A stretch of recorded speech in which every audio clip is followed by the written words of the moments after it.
Hey guys, thank you for joining us today here at Wildlife Mecca.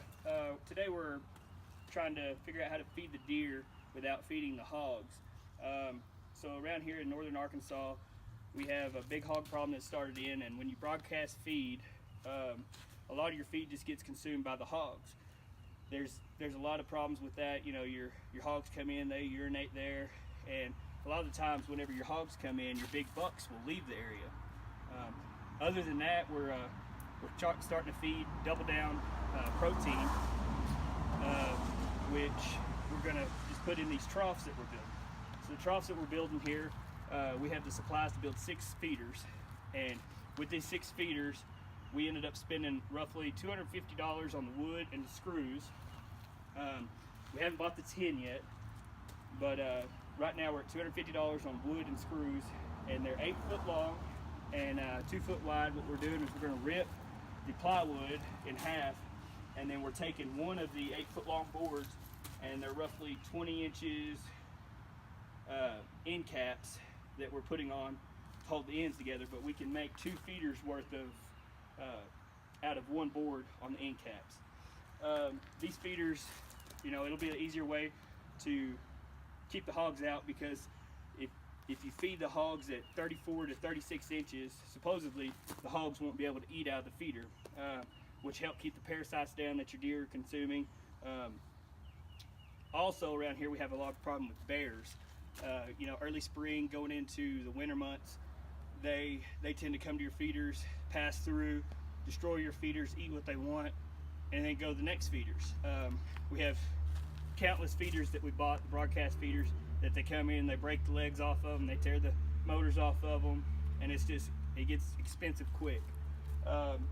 So what we're doing with these, you know, if a bear does come to it, they'll be able to crawl up in it, eat, and leave, and we'll have a better chance of getting the game and fish over there to trap that bear, to relocate it, so it's not consuming our protein.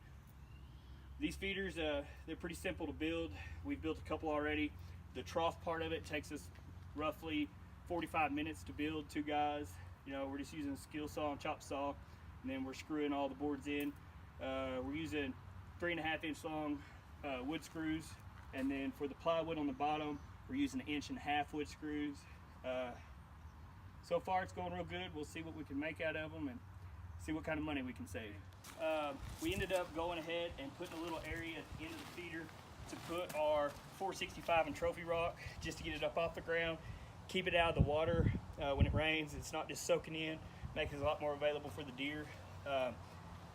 These troughs, we ended up going ahead and building them out of treated wood, so they will last us a good while.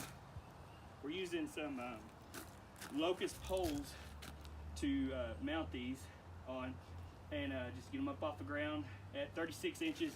36 inches is a good height to get them up, that the deer can still feed in them, yet the hogs won't be able to. There's been a few cases where a couple of hogs have been able to get to them, but on normal cases, a hog will not be able to feed on a feeder that's 34 to 36 inches tall.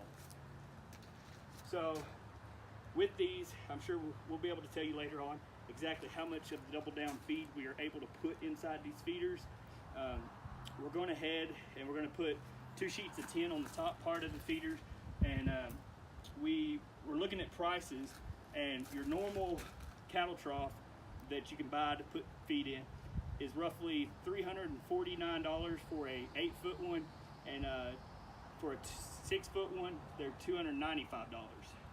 In these feeders, with calculating what we're going to have to spend on 10, we're looking at about $125 a piece, and it takes roughly 45 minutes to build 2 of them. We've got it kind of down pat on, you know, the cuts we got to make and make sure everything's right, and it speeds up the process a little bit having 2 guys.